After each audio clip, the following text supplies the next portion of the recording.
Hello everyone, আপোনালোকে চাবলৈ আৰম্ভ কৰিছে আপোনালোকৰ আপোন চেনেল ইগাল এডুকেশ্যন আৰু মই অজিত মহোদয়। আজি আৰু এটা টপিক লৈ আহিছো। দৈনিক আমি এটা নতুন টপিক আনিছো। টপিকবোৰ সম্পূৰ্ণ অলপ পৃথক। আপোনালোকে চাই খুব কম ইউটিউবত এনেকুৱা টপিকবোৰ দেখা পায়। কাৰণ কিছুমান এনেকুৱা টপিক আছে যিবোৰ খুব এভেইলেবল, য'তে বিচাৰে তাতে পায়, কিন্তু কিছুমান টপিক আপোনালোকে য'তে বিচাৰে তাতে নাপায়। গতিকে তাৰে এটা টপিক আমি যোৱাকালি দিছিলো আৰু আজি আকৌ এটা এনেকুৱা টপিক আমি আনিছো। তো আজি টপিকটো হৈছে কৰ্ড অফ এ চাৰ্কল। তো সাৰ্কুলৰ যে কৰ্ড বোলা এটা টপিক, সেই কৰ্ডটোক যে বেলেগকে পঢ়িব লাগে, এই কৰ্ডৰ যে ইমানখিনি কথা আছে, ইয়াতে অকলে পঢ়িব পাৰিলে তাৰ গোটেই কথাবোৰ ধুনীয়াকে ক্লিয়াৰ হৈ যায়। গতিকে কৰ্ডৰ বিষয়ে প্ৰতিটো বস্তু আমি কথা পাতিম। কৰ্ডৰ ওপৰত যি প্ৰশ্ন আহে সেই প্ৰশ্ন আমি কৰিব পাৰিম। কাৰণ অকল সাৰ্কুল বুলি পঢ়িলে কিছুমান বহুত বস্তু আমি নাপাওঁ, বহুত বস্তু আমি বিচাৰি নাপাওঁ, তাৰে মাজত বহুত বস্তু থাকি যায়। গতিকে এনেকৈ ছেপাৰেটকৈ যদি আমি টপিকবোৰ ওলাই ল'ব পাৰোঁ, তেতিয়া আমাৰ কাৰণে যথেষ্টখিনি সুফল হয় আৰু আপোনালোকৰ যথেষ্টখিনি কামত আহে। গতিকে আজি আৰম্ভ কৰিছোঁ বৃত্তৰ জ্যা। তো অকল জ্যাৰ ওপৰতে ইমানখিনি বস্তু আছে, অকল জ্যাৰ বিষয়ে জানিব লগা ক্লাছ 10 ষ্টেণ্ডাৰ্ড বস্তু বহুতখিনি আছে। গোটেইখিনি বস্তু আমি এটাৰ পিছত এটা ধুনীয়াকৈ জানিব চেষ্টা কৰিম। গতিকে ধুনীয়াকৈ বুজি ল'ব, নজনাটো আপোনালোকে ক'ব, আৰু আপোনালোকে কি আৰু এনেকুৱা কিবা টপিক চকুত পৰিছে এবাৰ জনাব কমেণ্ট কৰি। সেই টপিকবোৰ আকৌ আনিবৰ কাৰণে চেষ্টা কৰিম। মানে কেতিয়াবা ডাইৰেক্ট চাৰ্কুল বুলি ক'লে আপোনালোকৰ কিছুমান বস্তুহে দেখুওৱা যায়, গোটেই বস্তুবোৰ দেখুওৱা নাযায়। গতিকে যেতিয়া কৰ্ড বুলি কোৱা যাব, কৰ্ডৰ বিষয়ে সম্পূৰ্ণ আপুনি কণ্টেণ্টখিনি পাই যাব। অ'কে, তো কৰ্ডৰ ওপৰত আমি অকণমান আলোচনা কৰিম। প্ৰথমতে আপুনি ছবিটো ধুনীয়াকৈ এবাৰ চাই লওক যে ছবিটো কি কি বস্তু দিয়া আছে। আমি যিহেতু এইটো বৃত্তৰ বস্তু হয়, তো বৃত্তৰ প্ৰথম বস্তু হৈছে চেণ্টাৰ, যিটো আমি চবে জানো।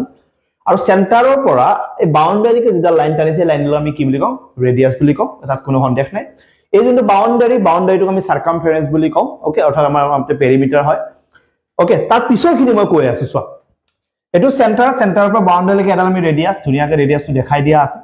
আৰু এই যোনডাল চেণ্টাৰৰ মাজেদি গৈছে তাৰ এটা নাম আছে ডায়ামিটাৰ। সেই ডায়ামিটাৰ অহাৰ আগে আমাৰ প্ৰথম কথা হৈছে কি, যেতিয়া এটা বৃত্ত থাকিব, বৃত্তৰ যিটো চেণ্টাৰত টাচ নকৰাকৈ যদি এটা মূৰৰ পৰা আনটো মূৰলৈকে এটা আমি লাইন ছেগমেণ্ট আঁকো, বা এনেকৈ এটা মূৰৰ পৰা আনটো মূৰলৈকে যদি লাইন ছেগমেণ্ট আঁকো, আৰু এনেকুৱা লাইন ছেগমেণ্টবোৰক আমি কি বুলি কওঁ? কৰ্ড বুলি কওঁ, যাক অসমীয়াত আমি জ্যা বুলি কোৱা হয়। হল, তাৰমানে তুমি নিজে অনুমান কৰা, বা আপুনি নিজে অনুমান কৰক যে পইণ্টটো যদি মাজত আছে, তাৰ কাষত এনেকুৱা কৰ্ড আমি কিমান আঁকিব পাৰোঁ, বা আপুনি কিমান আঁকিব পাৰিব? আপুনি নিশ্চয় এনেকুৱা লাগিছে কি মই আঁকি ভাগৰ লাগি যাব। ডেট মিনছ আপুনি যিমান ইচ্ছা সিমান ইয়াতে আপুনি জ্যা আঁকিব পাৰে, কৰ্ড আঁকিব পাৰে। ডেট মিনছ আমাক কেতিয়াবা সুধিব পাৰে যে এটা বৃত্তৰ আমি কিমান কৰ্ড আঁকিব পাৰোঁ? আমি ইনফাইনাইট নাম্বাৰছ অফ কৰ্ড আঁকিব পাৰোঁ। হল, তো কৰ্ডবোৰ একেবাৰে চেণ্টাৰৰ কাষেদি গৈ থাকিব, দূৰৰ পৰা গৈ থাকিব, ওচৰেৰে গৈ থাকিব। যদি এনেকুৱা কেতিয়াবা হয় যে কৰ্ডডাল চেণ্টাৰৰ মাজেদি এনেকে গুচি গ'ল, সেইডালো কৰ্ডে হয়, কিন্তু সেইডাল আটাইতকৈ দীঘল কৰ্ড, তাতকৈ দীঘল আমি কৰ্ড নাপাওঁ। যিডাল কৰ্ডৰ এটা স্পেচিয়েল নাম আছে, সেই নামটো হৈছে ডায়ামিটাৰ। বুজি পাইছে? আপোনালোকে ডায়ামিটাৰক ৰেডিয়াছেদি চিনি পায়, ৰেডিয়াছৰ ফালেদি ডায়ামিটাৰ চিনি পায় যে দুডাল ৰেডিয়াছ মিলি পেলাই ডায়ামিটাৰ হয়। ডায়ামিটাৰক মই কৰ্ডৰ থ্ৰুদি আপোনাক চিনাকি কৰাই দিছো যে কৰ্ডবোৰ আঁকি থাকোঁতে কৰ্ডডাল যদি চেণ্টাৰৰ মাজেদি যায়, যিডাল আটাইতকৈ দীঘল কৰ্ড, সেই কৰ্ডডালৰ নাম ডায়ামিটাৰ। গতিকে ডায়ামিটাৰৰ চিনাকি দুটা চাইডৰ পৰা কৰিব পাৰি, ব্যাসাৰ্ধৰ ফালৰ পৰা কৰিব পাৰি আৰু জিয়াৰ ফালৰ পৰা কৰিব পাৰি, অৰ্থাৎ কৰ্ডৰ ফালৰ পৰা কৰিব পাৰি। অ'কে, তাৰপিছত আপোনাক এটা বস্তু দেখাই দিওঁ। ইয়াত আপুনি ডায়াগ্ৰামটো দেখিছে, দুটা শব্দ, এটা ছেগমেণ্ট বুলি এটা শব্দ আপুনি দেখিছে। তো সেই বস্তুটো এবাৰ কৈ দিওঁ, তাৰ লগত কৰ্ডৰ কি সম্পৰ্ক। এটা বৃত্তৰ যেতিয়া আপুনি এটা কৰ্ড আঁকিব, কৰ্ডডাল আঁকাৰ লগে লগে গোটেই বৃত্তটো দুটা ভাগত ভাগ হৈ গ'ল। এইফালে এটা ভাগ আহি গ'ল আৰু এইফালে এটা ভাগ আহি গ'ল। দেখিছে? গোটেই বৃত্তটোক আমি দুটা ভাগত ভাগ কৰিছো। সেই দুটা ভাগত যে ভাগ হৈ গ'ল, কোনে ভাগ কৰিলে? সেই কৰ্ডডালে ভাগ কৰিলে। যিডাল কৰ্ডে গোটেই বৃত্তটোক দুটা ভাগত ভাগ কৰিলে, সেই ভাগ দুটাক আমি এটা নাম দিওঁ, আৰু সেই নামটো হৈছে ছেগমেণ্ট। কি বুলি কয়? ছেগমেণ্ট। আৰু তাৰে যিটো সৰু আছে, সৰুখিনি আমি মাইনৰ ছেগমেণ্ট বুলি কওঁ, আৰু ডাঙৰখিনি আমি মেজৰ ছেগমেণ্ট বুলি কওঁ, যাক অসমীয়াত বৃত্তখণ্ড বুলি কোৱা হয়। মনত থাকিব, এইখিনি হৈছে গৌণ বৃত্তখণ্ড, আৰু এইখিনি হৈছে মুখ্য বৃত্তখণ্ড, অৰ্থাৎ মাইনৰ ছেগমেণ্ট, আৰু এইটো হৈছে মেজৰ ছেগমেণ্ট। আৰু এই যোনডাল কৰ্ড, ইয়াৰ পৰা ইয়ালৈকে আপুনি কৰ্ডডাল টানিলে, কৰ্ডডাল টানাৰ লগে লগে এই বাহিৰৰ যিখিনি অংশ, ইয়াৰ পৰা ইয়ালৈকে যিখিনি অংশ, যাক অংশটোক আমি জেনেৰেলি এটা নাম কওঁ, সেই নামটো হৈছে আৰ্ক। আৰ্কক অসমীয়াত কি বুলি কয়? অসমীয়াত চাপ বুলি কয়। চাপ মানে কি? আপুনি মনত কৰকচোন, স্কুলত আপোনাক যেতিয়া অংকন কৰিব দিছিল, কনষ্ট্ৰাকশ্যন, তেতিয়া আপুনি কম্পাছৰে এনেকে দিছিল নে নাই? এনেকে কাটিছিল নে নাই? এইবোৰক চাপ বুলি কয়, আৰ্ক বুলি কয়। ঠিক আছে? তো এইটো মূৰৰ পৰা এইটো মূৰলৈকে এখিনি কি হয়? আৰ্ক হয়। আৰু এইটো মূৰৰ পৰা একদম ইয়ালৈকে এইখিনি কি হয়? আৰ্ক। যিখিনি সৰু আছে, ইটছ কল্ড মাইনৰ আৰ্ক, আৰু যিখিনি ডাঙৰকে আছে, this is called major arc. এই ছবিটোত থকা প্ৰতিটো বস্তু আপুনি বুজি পাইছেনে নাই এবাৰ চেক কৰক। প্ৰতিটো বস্তু বুজি পালে ইয়াৰ পিছত আমি কৰ্ডৰ ৰিলেটেড কিছুমান উপপাদ্য আছে যাক আমি থিওৰাম বুলি কওঁ, সেই থিওৰামবোৰ আমি জানিব লাগিব। থিওৰাম মিনছ আল্টিমেটলি ৰুল হয়, সেই ৰুলটো আমাৰ এক্সামত কৰবাত নকৰবাত ইউজ হ'ব, কেতিয়াবা তাৰ ওপৰত কুৱেশ্যন মাৰ্কছ কুৱেশ্যন দিব, সেই কুৱেশ্যনখিনি আমি কৰিব পাৰিব লাগিব। ইয়ালৈকে বুজি পাইছে নাই এবাৰ চাই লওক। ইয়ালৈকে যদি বুজি পাইছা, মই ইয়াৰ পিছৰ মেইন পাৰ্টখিনি বুজাই আছো চব। এতিয়া কিছুমান থিওৰাম আহিব। থিওৰাম বুলি কোৱাৰ লগে লগে ইয়াত কিছুমান নিয়ম, যিবোৰ নিয়ম কৰ্ডৰ লগত সম্পৰ্ক থকা, কৰ্ডৰ লগত সেই সম্পৰ্ক থকা নিয়মখিনি আমি জানিব লাগিব। এইখিনি আমি বিভিন্ন ধৰণৰ প্ৰশ্নত ব্যৱহাৰ কৰিম, জ্যামিতিৰ যিকোনো প্ৰশ্ন আমি ব্যৱহাৰ কৰিম। লগতে আমি কিছুমান এনেকুৱা এমচিকিউ দেখা পাম যিবোৰ অকল কৰ্ডৰ ওপৰতে আহে। তাৰে 1 নম্বৰ নিয়মটো যা আমি থিওৰাম নম্বৰ 1 বুলি কৈছো। ওকে, তো ইয়াতে কৈছে the perpendicular to a chord drawn from the centre of the circle bisect the chord. Suppose ইয়াতে এটা বৃত্ত আছে, বৃত্ত এটো কি হয়, চেণ্টাৰ হয়, ক্লিয়াৰ। আৰু এডাল আমাৰ কি হয়, এডাল আমাৰ কৰ্ড হয়, ঠিক আছে। এডাল আমাৰ কি হয়, কৰ্ড হয়, ঠিক আছে। আৰু আমাৰ ইয়াত কৈছে যদি চেণ্টাৰৰ পৰা কৰ্ডডাললৈকে আমি এডাল পাৰপেণ্ডিকুলাৰ লাইন টানো। পাৰপেণ্ডিকুলাৰ লাইন মানে কি, ডিসটেন্স। আলটিমেটলি ডিসটেন্স মানে কি, এটো পইণ্টৰ পৰা এটো পইণ্টলৈকে কিমান দূৰ, সেই দূৰটো সদায় কি হয়, পাৰপেণ্ডিকুলাৰ হ'ব লাগিব, লম্ব হ'ব লাগিব, তেতিয়া এই ডিসটেন্সটো জুখিব পাৰিম, ৰাইট। এই চেণ্টাৰটোৰ পৰা কৰ্ডডাললৈকে এই যিডাল ডিসটেন্স টানিছো, মই পাৰপেণ্ডিকুলাৰ ডিসটেন্স টানিছো, সেই পাৰপেণ্ডিকুলাৰ ডিসটেন্স ডালে বা পাৰপেণ্ডিকুলাৰ লাইন ডালে এই গোটেই কৰ্ডডালক কি কৰে, মাজত বাইসেক্ট কৰে। মানে এৰ পৰা x লৈকে যিমান আছে আৰু ইয়াৰ পৰা x ৰ পৰা b লৈকে যিমান আছে, সেই দুয়োটা কি হয়, সদায় সমান হয়। তুমি আজিৰ পৰা গম পালা, এটা বৃত্তৰ চেণ্টাৰৰ পৰা যিকোনো এটা কৰ্ডলৈকে যদি এটা পাৰপেণ্ডিকুলাৰ ডিসটেন্স বা লাইন টনা হয়, তেতিয়া গোটেই কৰ্ডডালক এই লাইনডালে কি কৰে, মাজত কাটে। হল, তো মাজত কাটাৰ লগে লগে এইডাল আমাৰ ৰেডিয়াস হয় ব্যাসাৰ্ধ, এইডাল আমাৰ কি হয়, ব্যাসাৰ্ধ। আৰু গোটেই দুটা ব্যাসাৰ্ধ ইউজ কৰি আমি ইয়াত দুটা কি পাইছো, দুটা ত্ৰিভুজ পাইছো। আৰু দুটা ত্ৰিভুজ কি হয়, সৰ্বসম। দ্যাট মিন্স এইটো ত্ৰিভুজৰ যদি কালি ওলাব দিয়ে, এইটো ত্ৰিভুজৰ কালি ওলাব দিয়ে, দুটা ত্ৰিভুজৰ কালি হলে সমান হয়, অৰ্থাৎ দুটা ত্ৰিভুজ সৰ্বসম, পুৰা একেই ত্ৰিভুজ হয়। বুজি পাইছা, এইটো থিওৰাম নম্বৰ 1। ক্লিয়াৰ, সবৰে ক্লিয়াৰ আছে? ওকে ওকে, কথাখিনি শুনি যাবা। কেৱল জিওমেট্ৰিৰ বস্তুবোৰ এনেকুৱা, তুমি বস্তুবোৰ মই গম পাব লাগিব, তাই এপ্লাই কৰিব লাগিব। গম পাইছে, ইয়াত কি বুজি পালা, চেণ্টাৰৰ পৰা টানিলে পাৰপেণ্ডিকুলাৰ লাইন যদি টানে, ইয়াক মাজত কাটে, মানে এইখিনি আৰু এইখিনি সমান হৈ গল। এই ৰেডিয়াস আমি নিজৰ ইচ্ছা লগাব পৰা, সাৰ্কেলৰ ৰেডিয়াস বহুত। ৰেডিয়াসটো টানালে ইফালে এটা ত্ৰিভুজ আৰু ইফালে এটা ত্ৰিভুজ, দুটা ত্ৰিভুজ কি হয়, সমকোণী ত্ৰিভুজ, অৰ্থাৎ ৰাইট এংগল ট্ৰায়াঙ্গল। আৰু দুটা ত্ৰিভুজ কি হয়, কংগ্ৰুৱেন্স, অৰ্থাৎ সৰ্বসম। তুমি দুটা ত্ৰিভুজ যদি সৰ্বসম হয়, দুটা ত্ৰিভুজৰ কালিও সদায় সমান হয়। Okay, theorem number 1। Theorem number 2, 2 number নিয়ম। কৰ্ডছ অফ এ সাৰ্কেল, এটা সাৰ্কুলাৰ কৰ্ডছ বুলি কৈছে, বা দুডাল মানে কৰ্ড আছে। Equidistance from the centre of the circle are equal. Suppose ইয়াৰ পৰা ইয়ালৈকে এটা কৰ্ড আছে, এই কৰ্ডৰ নাম AB, আৰু এডাল কৰ্ড আছে CD। দুয়োডাল কৰ্ড সাপোজ সমান। মই আগতে কৈছো দুয়োটা কৰ্ড সাপোজ সমান। যদি দুয়োটাৰ কৰ্ড প্ৰথমতে সমান বুলি কয়, তেতিয়া চেণ্টাৰৰ পৰা যদি এইডাল কৰ্ডলৈকে যদি ডিসটেন্স জুখো কিমান দূৰত আছে, ইয়াৰ পৰা যদি ইয়ালৈকে মই জুখো কিমান দূৰত আছে, তেতিয়া কি হ'ব, দুয়োৰে মাজত থকা দূৰত্বখিনি সমান হ'ব। মানে চেণ্টাৰৰ পৰা যদি 5 মিটাৰ দূৰত আছে, চেণ্টাৰৰ পৰা ইও 5 মিটাৰ দূৰত থাকিব। 1 নম্বৰ। 2 নম্বৰ, সাপোজ মই এতিয়া সমান বুলি নাজানো, বাট মই জানো যে ইয়াতে কোনবা দুডাল কৰ্ড আছে, কৰ্ড দুডাল সমান নে মই নাজানো, বাট চেণ্টাৰৰ পৰা যেতিয়া মই ইয়ালৈকে ডিসটেন্স টানিছো 3 মিটাৰ, চেণ্টাৰৰ পৰা ইয়ালৈকে ডিসটেন্স টানিছো 3 মিটাৰ, আৰু দুয়োৰে ডিসটেন্সটো যদি সমান হৈছে, দেন মই 100% শিওৰ কৰ্ড দুডালৰ কি হয়, সমান। Is vice versa. বুজি পাইছা, কৰ্ড দুডাল সমান হলে চেণ্টাৰৰ পৰা দুয়োৰে দূৰত্ব সমান হ'ব, আৰু উল্টাকৈ চেণ্টাৰৰ পৰা যদি দুয়োৰে দূৰত্ব সমান হয়, কৰ্ড দুডালো সমান হ'ব। থিওৰাম নম্বৰ 2, যাক উপপাদ্য 2 বুলি মই কৈছো। নিয়মটো বুজি পাইছা নিশ্চয়? Clear? Number 3, for two unequal chord, unequal chord মানে হৈছে দুয়োডাল chord সমান নহয়, এডাল আৰু এডাল chord সমান নহয়, এডাল সৰু এডাল ডাঙৰ এনেকুৱা হ'ব পাৰে। The larger chord, যোনটা দীঘল chord আছে, আৰু সেই chordডাল closer to the center than the smaller chord. Okay, যেতিয়া দুডাল chordৰ কথা কয়, আৰু chord দুডাল যেতিয়া এডাল সৰু বা এডাল ডাঙৰ দিয়া থাকে, তেতিয়া সেই যোনটা ডাঙৰ chord থাকিব, ডাঙৰ chordডাল সদায় চেণ্টাৰৰ পৰা অকমান কম দূৰত থাকিব। মানে ই যদি চেণ্টাৰৰ পৰা 10 মিটাৰ দূৰত থাকে, ই 3 মিটাৰ বা 4 মিটাৰ দূৰত থাকিব। দ্যাট মিন্স যিমান ডাঙৰ হ'ব কৰ্ডডাল, সিমান ই চেণ্টাৰৰ ওচৰলৈকে যাই থাকিব, আৰু যিমান সৰু হ'ব কৰ্ডডাল, সি সিমান চেণ্টাৰৰ পৰা দূৰলৈকে গৈ থাকিব। বুজি পাইছা? ওকে, মানে চেণ্টাৰৰ ওচৰত কোন থাকে, দীঘলবোৰ ওচৰত থাকে, সৰুবোৰ চেণ্টাৰৰ পৰা দূৰত থাকে। It's থিওৰাম number 3। ক্লিয়াৰ সবৰে? থিওৰাম number 4, equal chords of a circle subtend equal angle at the center. Suppose এইডাল কৰ্ড হয় AB, এইডাল কৰ্ড হয় AB, দুয়োডাল কৰ্ড সমান হয়। হল ইয়াতে এটা শব্দ সাবটেন মানে তুমি কোন বনাইছে ওকে সদায় মনত ৰাখিবা সাপোজ এটো সেন্টাৰ ইয়াতে এটা কৰ্ড আছে কৰ্ডে কেনেকৈ কোন বনায় কৰ্ডৰ দুয়োটা মূৰৰ পৰা যদি আমি সেন্টাৰলৈকে কানেক্ট কৰি দিও এই কোনটো কাৰ হয় এই কোনটো ইয়াৰ হয় কাৰণ এডাল যদি সৰু হয় মানে এটো যদি সৰু হয় কোনটো সৰু হ'ব আৰু এডাল যদি দীঘল হয় কোনটো ডাঙৰ হ'ব চোৱাচোন তুমি নিজে That means এডালৰ ওপৰত নিৰ্ভৰ কৰি আছে কোনটো ই যিমান সৰু হ'ব কোনটো হিমান সৰু হৈ গৈ থাকিব ই যিমান দীঘল হ'ব কোনটো হিমান ডাঙৰ হৈ গৈ থাকিব That means এটা বৃত্তৰ যদি দুডাল কৰ্ড থাকে আৰু কৰ্ড দুডাল যদি সমান হয় ই যদি ইয়াতে 60 ডিগ্ৰী কোণ বনায় ইও ইয়াতে 60 ডিগ্ৰী কোণ বনাব যদি কৰ্ড দুডাল সমান হয় আৰু যদি উল্টাকে যদি কওঁ সেন্টাৰত যদি দুডাল কৰ্ডে যদি সমান সমান এংগল বনায় তেতিয়া সেই কৰ্ড দুডাল সদায় কি হ'ব সমান হ'ব গতিকে কৰ্ড দুডাল সমান হলে সমান সমান এংগল বনাব আৰু সমান সমান এংগল বনালে কৰ্ড দুডাল সমান হ'ব it's a theorem number 4 rule number 4 ঠিক আছে পইচা বুঝে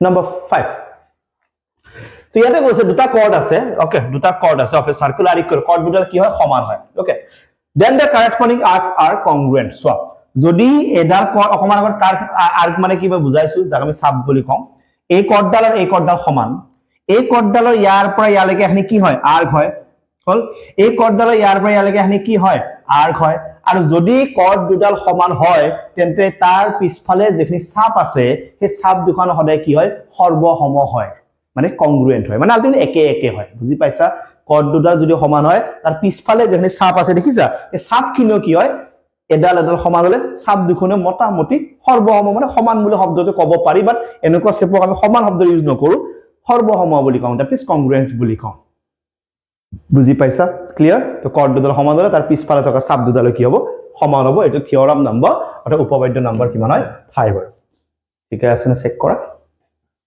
ক্লিয়াৰ 6 নম্বৰ 6 নম্বৰটো ইম্পৰ্টেন্ট হয় দে 6 নম্বৰটো খুব ইম্পৰ্টেন্ট কাৰণ আমাক যেটো এক্সামত ভ্যালু ওলাব দিয়ে ভ্যালু ওলাব দিলে 6 নম্বৰটো খুব বেছি ইউজ হৈছে মানে কম্পিটিটিভ এক্সামত যদি কৰ্ডৰ কোৱেশ্চন আহিছে 6 নম্বৰটো সবতকৈ বেছি ইউজ হৈছে ওকে ওকে তো ইয়াতে মই সিম্পল কে বুজাই দিছো তুমি লাগিলে ইয়াত বুজি লবা the angle subtended by an arc at the center is double the angle subtended by it at any point on the remaining part of the circle okay so etu center হয় center ইয়াত cord দেখিছা নেকি cord দেখা কৰ্ডডাল মই আঁকি দিছো সবা আঁকিছো কৰ্ডডাল এটা বুজি পাইছা না সবা এই কৰ্ডডালৰ দুয়োটা মূৰৰ পৰা চেণ্টাৰত এটা কোণ বনাইছে ক্লিয়াৰ এই দুয়োটা মূৰৰ পৰা ওপৰৰ যিকোনো এটা বিন্দু ইয়াতে বনাব পাৰি ইয়াত যতে ইচ্ছা তাতে বনাব পাৰে সেই বিন্দুটোতে কি হৈছে এটা বেলেগ কোণ বনাইছে দুয়োটা কিন্তু কৰ্ডৰ দ্বাৰা হৈছে চোৱা কৰ্ডডাল যদি সৰু হ'ব সৰুকে যাব কৰ্ডডাল দীঘল হলে দীঘলকে যাব ঠিক আছে তো ইয়াতে আমি দেখিছো যে কৰ্ডডালৰ দুয়োটা মূৰৰ পৰা চেণ্টাৰতে এটা এংগল বনাইছে কৰ্ডৰ দুয়োটা মূৰৰ পৰা যিকোনো এটা বিন্দুতে এটা এংগল বনাইছে আৰু এই এংগল দুটাৰ মাজত বা কোণ দুটাৰ মাজত এটা সম্পৰ্ক আছে সম্পৰ্কটো এনেকুৱা ই যদি 30 ডিগ্ৰী হয় ই কিমান হ'ব 60 ডিগ্ৰী বা উল্টাকে ই যদি 60 ডিগ্ৰী হয় ই কিমান হ'ব 30 ডিগ্ৰী তো কৰ্ডডাল কেনেকুৱা কেনে অৱস্থাত থাকিব পাৰে কৰ্ডডাল এনেকুৱা সৰু হ'ব পাৰে নতুবা অকমান দীঘল আৰু অলপ দীঘল এনেকুৱা হ'ব পাৰে হল তো এতিয়া ইয়াতে চোৱা এটো সেন্টাৰ এবাৰ কৰ্ডডাল একেবাৰে সেন্টাৰৰ মাজে দিয়ে গৈছে আৰু যদি তুমি কৰ্ড বুলি ক'ব ভাল লগা নাই তুমি এনেকৈ ক'ব পাৰা এই ৰেডিয়াস দুডাল চাব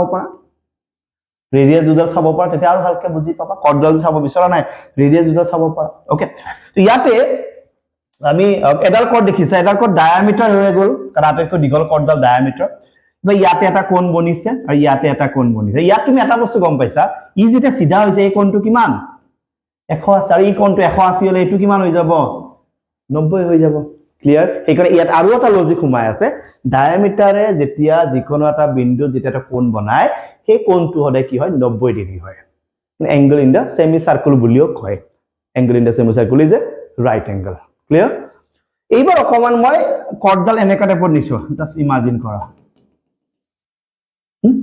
ই সেন্টাৰৰ ফালে এনেকে কোণ বনাইছে উল্টাকে এটা কোণ ইটস কল ৰিফ্লেক্স এংগল মানে 180 ডিগ্ৰীতকৈ যদি ডাঙৰ হয় আৰু এইফালে এটা এংগল হ'ব পাৰে ইয়াতে ধৰা 200 হল হলে এটো কিমান হ'ব 100 হ'ব হেনেকৈ হ'ব পাৰে গতিকে মই তিনটা ডায়াগ্ৰাম এৰি তোমাক বুজাই দিছো এনেকুৱা নহয় কি প্ৰতিটো প্ৰশ্ন পৰীক্ষাত এটো ডায়াগ্ৰামতে আহিব নাহিব পাৰে ম্যাক্সিমাম এটু ডায়াগ্ৰাম ফলো হয় বিভিন্ন পৰীক্ষাত দেখা পাইছো বা তথাপি মই দুটা ডায়াগ্ৰাম এক্সট্ৰাকে তোমাক দিছো যাতে তোমাৰ বুজি পোৱাত অসুবিধা নহয় তো ৰিলেশনটো এইটো ওপৰতটো সৰু সেন্টাৰতটো ডাঙৰ হেনেকে মনত ৰাখিবা সেন্টাৰতটো ডাঙৰ যদি বাহিৰত হ'ব মানে বাউন্ডাৰী যেটো হ'ব এটো অলপ সৰু কিমান হলো আধা ক্লিয়াৰ ইটস এ থিওৰাম নম্বৰ 6 উপপাদ্য নম্বৰ 6 বুজি পাইছা সাগে অসুবিধা হোৱা নাই কিয় মই তিনটা ডায়াগ্ৰাম দি তোমাক বুজাই দিছো ক্লিয়াৰ যদি পিপিটি টো লাগে বা পিডিএফ টো লাগে জনাবা মই দি দিম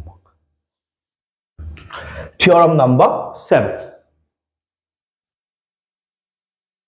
ওকে 7 নম্বৰটো কি আছে angle in the same segment of a circle are equal এই segment শব্দটো আইছে নি ইয়াৰ লগত কৰ্ডৰ সম্পৰ্ক আছে আৰু অকমান আগত মই কলো এটা বৃত্তৰ আছে এটা কৰ্ড আকিছা কৰ্ডডালৰ এটুখিনি হৈছে কি মাইনৰ সেগমেন্ট আৰু এইখিনি হৈছে কি মেজৰ সেগমেন্ট অকমান আগত মই কৈছিলো ক্লিয়াৰ ওকে তো এটা বৃত্তৰ এটা সেগমেন্ট এটু এটা সেগমেন্ট ওকে তো ইয়াতে সাপোজ মই কৰ্ডডাল তোমাক ইয়াতে জাস্ট ইমাজিন কৰাই দিছো দিস ইজ আवर কৰ্ড হল এতিয়া এই কনসেপ্টটো কেনেকুৱা যেতিয়া এটা বৃত্ত থাকিব তাৰ এটো কৰ্ড হয় কৰ্ডৰ আকাৰ লগলে সেগমেন্টটো নিজে যে বনি গল নাই ইফালে এটা সেগমেন্ট বনি গল ইফালে এটা সেগমেন্ট বনি গল তো এই ওপৰৰ সেগমেন্টৰ কথা কৈছো ওপৰৰ সেগমেন্টৰ বাউন্ডাৰীত এই কৰ্ড দুডালে ইফালে এটা কোণ বনালে কৰ্ডৰ পৰা বনিছে নাই ওকে এই কৰ্ড দুডালে ইফালে এটা কোণ বনালে এই কনসেপ্টটো কৈ আছে এডাল কৰ্ড আকাৰ লগে যেতিয়া দুটা সেগমেন্ট হৈ গল তো ওপৰৰ যোনটো মেজৰ সেগমেন্ট ইফালে হলো হ'ব মানে মই ডাঙৰৰ ফালে কিয় দেখাইছো সৰু ফালে দেখালে এনেকুৱা টাইপ হ'ব সৰু হৈ যাব না এনেকুৱা সৰু হৈ যায় কাৰণ মই বুজাত অসুবিধা হ'ব কাৰণে ওপৰৰ পাৰ্টটো লৈছো ঠিক আছে এই দুটা কোণ ইয়ে বনাইছে ইয়াৰ সাইজতে আহিছে চোৱা ইয়াৰ পৰাই গৈছে গতিকে এটাল কৰ্ড আকাৰ লগে যেতিয়া সেগমেন্ট আহি গল আৰু সেই সেগমেন্টৰ যিকোনো এটা সেগমেন্টৰ ফালে ওকে যিকোনো এটা সেগমেন্টৰ ফালে যদি আমি দুটা কোণ বনাও নিৰ্দিষ্ট বিন্দুত সেই কোণ দুটা ই যদি 60 ডিগ্ৰী হয় ইও কিমান হ'ব 60 ডিগ্ৰী হ'ব বুজি পাইছো তো ইয়াতে এইটো কোণ ইয়াৰ দুটা মূৰৰ পৰা আছে এইটো কোণ এই দুটা মূৰৰ পৰা আছে ই যদি 30 হয় ইও কিমান হ'ব 30 হল আৰু ইয়াৰ দুটাৰ লগত ইয়াৰ সম্পৰ্ক আছে কিয় অকমান আগত মই কৈছিলো কৰ্ডডালৰ পৰা যদি ইয়াত আনিছে তুমি ইয়াৰ লগত ইয়াক মিলাই চোৱাচোন বাৰু ইয়াৰ লগত ইয়াক মিলালে কি হ'ব ই যদি 30 ই কিমান হ'ব 60 ইয়াৰ লগত ইয়াক মিলাৱা ই যদি 30 ই কিমান হ'ব 60 বুজি পাইছা সাগে মানে ইয়াগৰ থিওৰামটো লগত ইয়াৰ সম্পৰ্ক এটা আছে নিশ্চয় কাৰণ কৰ্ডৰ পৰা সেন্টাৰত থকা কোণটো বিন্দু থকা কোণৰ কি হয় ডাবল হয় ই 30 হলে 60 হ'ব ই 30 হলে ই 30 ই 30 হলে ই 60 হ'ব ই লছৰ হৈছে নেকি হোৱা নাই কাৰণ ইহঁত দুটা সমান ইটস এ থিওৰাম নম্বৰ 7 বুজি পোৱাত কিবা কষ্ট হৈছে নেকি লাগিলে এবাৰ ফটকে এবাৰ চাই ল'ব পাৰা গুটি কেইটা বস্তু ধুনীয়াকৈ এক নম্বৰটো আছিল কি এডাল কৰ্ডক যদি আমি সেন্টাৰৰ পৰা টানো পাৰপেন্ডিকুলাৰ লাইন কৰ্ডডালক মাজত কাটে অৰ্থাৎ বাইসেক্ট কৰে ক্লিয়াৰ দুটা ত্ৰিভুজ বনায় ত্ৰিভুজ দুটা সমকোণী ত্ৰিভুজ আৰু ত্ৰিভুজ দুটা কংগ্ৰুৱেন্স হয় ইহঁতৰ কালিও সমান হয় দুই নম্বৰ যদি দুটা কৰ্ড সমান থাকে তেতিয়া হিয়তে দুয়োটা বৃত্তৰ পৰা সমদূৰৱৰ্তী ইকুইডিস্টেন্স এন্ড কনভাৰ্সলি বৃত্তৰ পৰা দুয়োটা যদি সমদূৰৱৰ্তী দেন কৰ্ড দুডালো সমান হয় তিনি নম্বৰ দুডাল কৰ্ডৰ এডাল সৰু এডাল যদি দীঘল এডাল যদি ছুটি হয় তেতিয়া সদায় গম পাবা বৃত্তৰ যিমান অচৰ চাপি থাকিব কৰ্ডডাল সিমান দীঘল হৈ থাকিব আৰু যিমান দূৰলৈ গৈ থাকিব কৰ্ডডাল সিমান ছুটি হৈ থাকিব 4 নম্বৰ যদি দুটাল কৰ্ড সমান থাকে কৰ্ড দুডালে সেন্টাৰত যদি দুটা কৰ্ডে কোণ বনায় দুটা কোণো সমান হ'ব যদিহে কৰ্ড দুডালো সমান থাকে বা সমান বুলি কোৱা থাকে 5 নম্বৰ দুডাল কৰ্ড যদি সমান থাকে কৰ্ড দুডালৰ লগত থকা যেখিনি আৰ্ক বা যেখিনি চাপ এই চাপ দুখনো হলে কি হয় সৰ্বসম অৰ্থাৎ কংগ্ৰুৱেন্ট হয় ৰুল নম্বৰ 5 ৰুল নম্বৰ 6 যদি এডাল কৰ্ডৰ দুটা মূৰৰ পৰা সেন্টাৰৰ এটা কোণ বনাইছো আৰু যিকোনো এটা বিন্দুত আমি কোণ বনাইছো সেই বিন্দুৰ কোণটো আৰু ইয়াৰ কোণটোৰ মাজত সম্পৰ্ক কি এটু কোণ 30 হলে এটু কিমান হ'ব 60 180 হলে 90 200 হলে 100 আন্ডাৰস্টুড 7 নম্বৰত কলো কি এডাল কৰ্ডে যদি সেম সেগমেন্টত একেফালে হ'ব লাগিব একেফালে যদি দুটা কোণ বনাই নিৰ্দিষ্ট দুটা বিন্দুত বাউন্ডাৰী সেই কোণ দুটা সদায় সমান হয় এটা ৰুল নম্বৰ 7 বুজি পাইছা নে কোৱা এখনি বিশেষকৈ মই অকল কৰ্ডৰ ওপৰতে কৈছো ওকে এনেকুৱা আৰু কেটামান টপিক আছে সাৰ্কুলাৰ যদি মই তোমাক ক'ব যাও এটা আছে টেনজেন্ট তাৰো বহুতখিনি ৰুল আছে তাক এক্সট্ৰাকে পঢ়িব লাগে মই ভাবো ওকে টেনজেন্টৰ ওপৰত তুমি এক্সট্ৰাকে পঢ়িব পাৰা টেনজেন্টৰ ওপৰত তুমি বহুতখিনি পঢ়িব লগা থাকে এটা আছে সাইক্লিক কোৱাড্ৰিলেটাৰেল বুলি আছে ওকে সাইক্লিক কোৱাড্ৰিলেটাৰেল তাৰ ওপৰত তুমি পঢ়িব পাৰা সেপাৰেটকে পঢ়িব পাৰা সাইক্লিক কোৱাড্ৰিলেটাৰেল 3 নম্বৰ তুমি অকল সেক্টৰৰ ওপৰত এক্সট্ৰাকে পঢ়িব পাৰা অকল সেক্টৰৰ ওপৰত পঢ়িব পাৰা 4 নম্বৰ আৰ্ক অফ লেন্থ বুলি এটা বস্তু আছে তো আৰ্ক অফ লেন্থৰ ওপৰত পঢ়িব পৰা এক্সট্ৰাকে ইয়াতে এক্সট্ৰাকে পঢ়িব পাৰে অকল সেগমেন্টৰ ওপৰত এক্সট্ৰাকে পঢ়িব পৰা হল অকল সেগমেন্টৰ ওপৰত এক্সট্ৰাকে পঢ়িব পৰা তেনেকুৱা বহুত টপিক আছে যিবোৰ টপিক এটা ডাঙৰ টপিকৰ ভিতৰত সোমাই থাকে যা আমি সাব টপিক বুলি কওঁ সাব টপিকটো এনেকুৱা বস্তু খুব ইম্পৰ্টেন্ট হয় সাব টপিক খুব ইম্পৰ্টেন্ট কাৰণ আমি সাব টপিক হিচাপে পঢ়িলে টপিক এটা ক্লিয়াৰ হ'ব বহুতে ভাবে না 15টাই টপিক ক্লিয়াৰ কৰি পঢ়া শেষ নহব তুমি দেখাত পঢ়িছা তুমি এটো কমপ্লিট কৰিব পৰা নাই তুমি মই আজি কড দিছো তো কডৰ ইমান গটা ৰুল একেলগে 7টা ৰুল পালামি যত 7টাৰ বাহিৰে বেলেগ আৰু কডৰ বিষয়ে প্ৰশ্ন মোক নুহুদে এনেকে যদি বেলেগ বেলেগ টপিক লওঁ এটো মই কেৱল সাৰ্কুলৰ কথা কৈছো এনেকুৱা প্ৰত্যেকটো চেপ্টাৰৰ ভিতৰত এটা সাব টপিক সোমাই আছে এই সাব টপিক গিটাক বাহিৰত ওলাব পাৰিলে পৰীক্ষা ভাল হ'ব আমি জানিলে টপিক শেষ হোৱা বুলি ভাবো কিন্তু পৰীক্ষাত যে গম পাওঁ এটো কৰ পৰা আহিল এটো কহিয়াতে সিলেবাসৰ পৰা আহিছে ইয়াতে টপিকৰ ভিতৰৰ সাব টপিকৰ পৰা আহিছে কাৰণ কিছুমান সাৰ্কুল বুলি পঢ়িলে এইবোৰ ডাইৰেক্টলি পঢ়া নাযায় সাৰ্কুল বুলি পঢ়িলে এৰিয়া অফ সাৰ্কুল পঢ়া যায় সাৰ্কামফাৰেন্স পঢ়া যায় হেনেকুৱা কেটামান বস্তুহে পঢ়া যায় সব বস্তু পঢ়া নাযায় গতিকে আৰু এনেকুৱা বহুত টপিক আছে সাব টপিক হিচাপত মই তোমাক দি কৈ থাকিম তুমি কাল পঢ়ি গৈ থাকিবা বাকি যিমান পঢ়ি ইমান হেল্প কৰি থাকিম লগ পাম এটা নতুন ক্লাছত থ্যাংক ইউ সো মাচ চাই থাকিবা ইগল এডুকেশ্যন আপোনালোকৰ আপোন চেনেল